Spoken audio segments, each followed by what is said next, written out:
Hey guys, Deronda here with Foods 101. Today, I'm going to show you how to make this Dutch apple cobbler. Melt in your mouth, delicious. The ingredients you're going to need is 4 large tart apples. We're going to peel and core, 1/2 teaspoon of ground cinnamon, a pinch of ground clove, 1/3 cup of granulated sugar, 1/3 cup of lightly packed brown sugar, 2 tablespoons of cubed chilled butter, and 3 tablespoons of all-purpose flour. Now for the top of our cobbler, you're going to need 1 cup of all-purpose flour, 3 tablespoons of whole milk or 2% milk, 1/3 cup of cubed all-purpose vegetable, 1 egg, 1½ teaspoons of baking powder, 1/2 teaspoon of salt, and 3 tablespoons of granulated sugar. Put the butter back in the refrigerator to chill, and I'm going to show you how to peel and core our apples. Starting at the top, using a paring knife, we're just going to go around the top, and I like to see if I can get my apple peel off in one long peel. So let's see how good I do.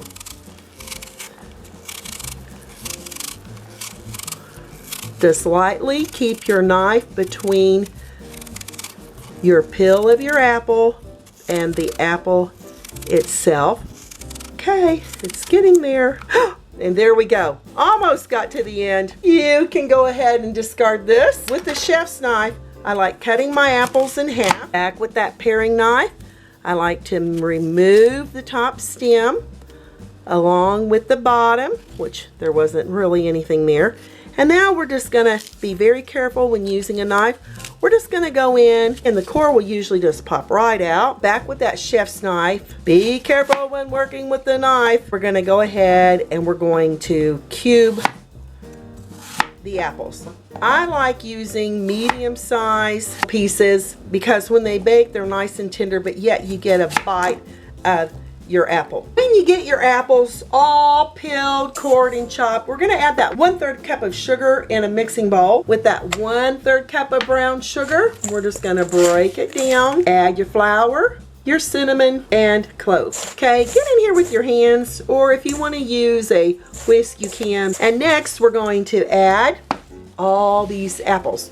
Try to get your apples into your sugar mixture as quickly as possible because you want to try to avoid the oxidation here on your apples. The longer they sit in the air, the more your apples are going to oxidize. I just get in here with my hands and give it a lovely little tossing, and that cinnamon and that clove is smelling so fantastic. I'm using an 8-inch baking dish to bake my Dutch apple cobbler in. I'm lightly greasing my baking dish with that all vegetable shortening, or you may just use a little oil. Add our sugar coated apples and the cinnamon, and the clove smells so yummy, and spread it out from corner to corner. I'm adding my cubed butter here to the top of the apples, and at this point you want your oven preheated to 350 degrees Fahrenheit. Let me show you how to make the topping. I'm cutting my shortening into the flour, the baking powder, salt, and sugar.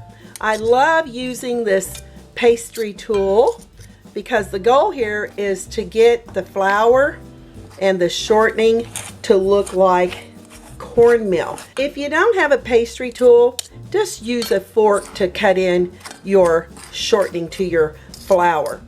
Now that you've got this cornmeal looking texture, you see that? We're going to add our wet ingredient. Add our egg into a small mixing bowl with a fork. We're going to give it a lovely little whisking.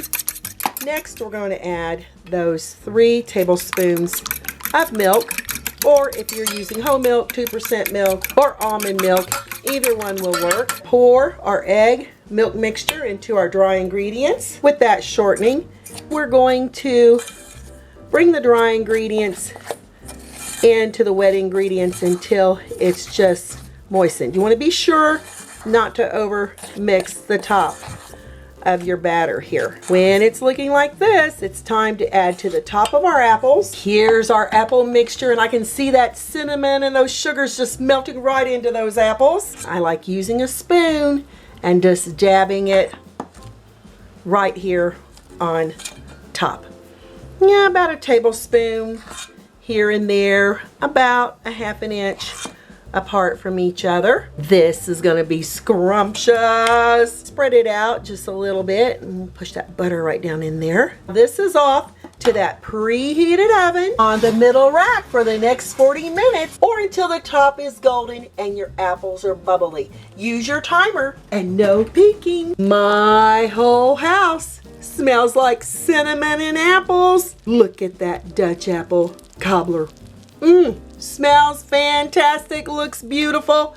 I'm gonna let it sit here, cool down for about 15-20 minutes to absorb all these delicious flavors, and I'll be back to let you know what it tastes like. Let's see what's going on here. Oh, yum. Looky there.